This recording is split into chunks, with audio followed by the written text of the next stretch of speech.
In 1986, during the height of crime and gang violence in Compton, California, a new rap group emerged to revolutionize the influence of music in America. Niggers with Attitude, most commonly known as NWA, formulated a new genre of music that became iconically known as gangster rap.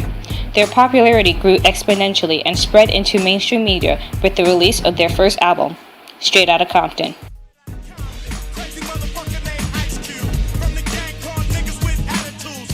Their success in part was due to their authenticity. Each member of the group had personal experience with gang violence, and many had their own criminal record established at the launch of their careers. Their background appealed to a wide audience, which in turn played a major role of launching NWA into mainstream media. They exchanged their rough criminal activities for prominent fame, and despite being tailored towards young African-American men living in underprivileged areas, the group managed to infiltrate young, middle-class white America, with 80% of Straight Outta Compton sales coming from the Caucasian community. This encounter marked the moment of integration of gangster rap into history. For the first time, the entire nation became aware of the pressing issues facing the Black inner-city communities, and this exchange of social experiences fostered a new generation in which music allowed people to unite to combat societal issues. A main motivation behind the formation of the group was the rampant police brutality against African-American communities. This began gaining attention in the 1980s when Police Chief Daryl Gates of Los Angeles restricted the movements of African Americans in areas of South Central and East LA. Fuel was added to the fire when many African American youths were denied civil liberty. During this time, complaints against police brutality were investigated across the country, yet less than 1% were ever charged. Numerous raids by police forces terrorized neighborhoods as they attempted to investigate the rise in drug trade. The fact that these raids were almost always targeted towards Black families strengthened the distrust between the police force and the community. When many of the homes were found to have no connection to the drug trade, anger spread along with support for NWA.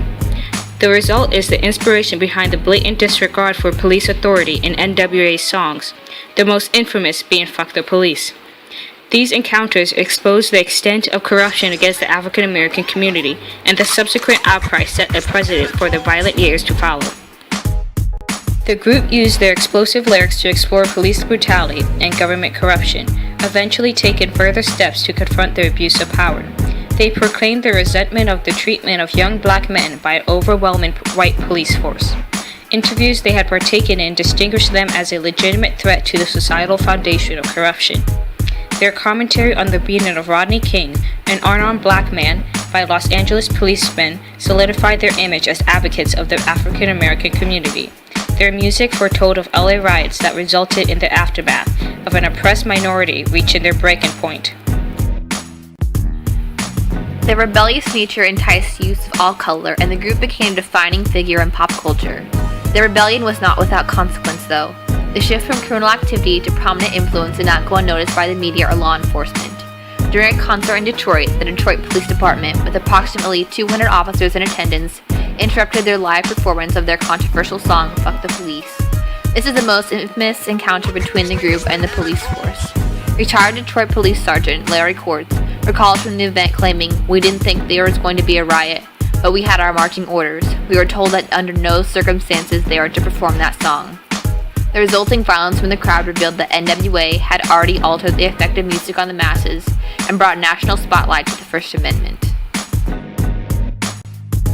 Attempts were made by the FBI to intervene as they viewed NWA as a social threat. Claims against their lyrics included physical threats towards police affiliations and a promotion of gang violence and drugs.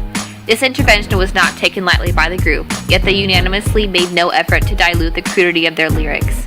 Their argument hinged on the basis that they were simply utilizing their right to the freedom of speech in order to encourage change. This began a conflict within the country, as many believed that it was the attempts to accentuate the racism within the country that the FBI was truly attempting to suppress. Despite efforts to repress NWA, their success was evident. Not only had their 1988 album, Straight Outta Compton, reached double platinum, but they had also successfully influenced the culture of a generation. Whether this influence was accepted by all members of the generation is still debatable. Many argue that their music provided a misrepresentation of the African American community that left a stigma that continues today. Critics have denounced their misogynistic, racially stereotypical, and homophobic lyrics for giving a negative representation of rap culture. These themes are still implemented by modern rappers who model themselves after the group. The previously negative stereotypes are minor when compared to the violent exchange NWA may have created. Due to the violent nature of their music, NWA's records were some of the first to receive a parental advisory label. Many politicians argued that NWA trivialized gang life in order to market it as appealing to youth. They were notoriously credited to the rise in crime encountered during the late 1980s to early 1990s. While NWA aided in creating the most socially and politically aware generation, they may have also created the most violent. There was an increase in the number of slain officers during the time of their debut, yet it was not substantial enough to prove any correlation. The juvenile arrest rate for murder increased 167% from 1984 to 1993, and while other factors may have also contributed, the idolization of gang life by NWA undeniably influenced the youth. In 1990, Cube expressed his views on black culture and rap music, saying, "Rap has brought black kids and white kids closer together. Thanks to rap, white kids are gaining a better understanding and a new respect for black culture. Rap has done nothing but bring people together, so what's the problem?" In 1990, this influence declined due to the subsequent separation of the group. The internal conflict over management control, the creation of warring solo careers and record labels, and the death of a prominent member ensured that NWA's moment of influence was brief yet effectual. Their capacity to evoke change is still relevant, especially after the release of the movie Straight Outta Compton, which revealed parallels with the racial conflicts of modern society. The themes that NWA explored more than 2 decades ago, such as police brutality and the containment of African Americans in underfunded and over-criminalized areas, are still occurring at an alarming rate. The only distinguishing difference from the past is the availability of representation in the media against these events. NWA was once the only source, and now there are hundreds pushing the same mantra of freedom and equality. And while NWA no longer releases new music, it still has a strong audience in the new generation that are able to identify with their themes of civil unrest. Years after the collapse of NWA, it is easier to analyze the impact of the group. It is evident that while not the perfect representation, NWA was one of the first and few at the time to explore and vocalize controversial racial issues. The progress that stemmed from that vocalization is undeniably one of the most significant effects of music on society. Becoming a voice to the people was pioneered by NWA, leading Chuck D to label them as the Black CNN. Their societal criticisms made it apparent to the previously ignorant masses that there was still a substantial obstacle holding back the recent exposure of the murders of black youths such as Eric Gardner, Trayvon Martin, Michael Brown, Ayanna Jones, and Tamir Rice can be credited to the progressive nature of NWA. The majority of the members have retired from the music industry. Their legacies live on today. The artists they integrated into the industry, such as Tupac and Snoop Dogg, have reached accomplishments that rival their own and serve to provide a sense of identity within the gangsta rap culture.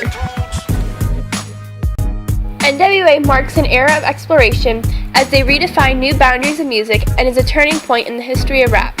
They exceeded the expectation of entertainment and became proponents for social civil rights. This attempt for social civil rights differs from the previous exploration of civil rights movements that were championed by memorable figures such as Martin Luther King and Cesar Chavez, who focused mainly on only political attempts to garner civil rights.